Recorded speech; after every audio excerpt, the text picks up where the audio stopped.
శ్రీ మహావిష్ణువు యొక్క 6వ అవతారమైన పరశురాముడు బ్రాహ్మణుడైన జమదగ్ని మహర్షి కుమారుడు. ఒకసారి కార్త్యవీర్యార్జునుడు అనే రాజు జమదగ్ని ఆశ్రమానికి వచ్చి అక్కడున్న కామధేనువును దాని దూడను బలవంతంగా తీసుకెళ్తాడు. తిరిగి వచ్చిన పరశురాముడు తన తల్లి ఏడుపు చూసి ఈ విషయం తెలుసుకొని తిరిగి తీసుకొని రావడానికి కార్త్యవీర్యార్జునుడితో యుద్ధం చేస్తాడు. అర్జునుడి కొడుకులు పరశురాముణ్ణి అవమానించారు. కోపంతో ఉన్న పరశురాముడు అన్యాయం చేస్తున్న క్షత్రియులందరినీ అంతం చేయాలని నిర్ణయించుకున్నాడు. ఈ కారణంతో అతను అనేక మంది క్షత్రియులను సంహరించి భూమిని క్షత్రియ విముక్తి చేశాడు.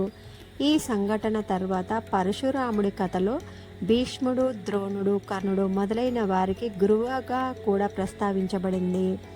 రాంచీ నగరం జార్ఖండ్ నుండి 150 కిలోమీటర్ల సుదూర అడవులలో ఉన్న తుంగినాథ్ ధామ్లో పరశురాం యొక్క గొడ్డలి ఇప్పటికీ ఉంది.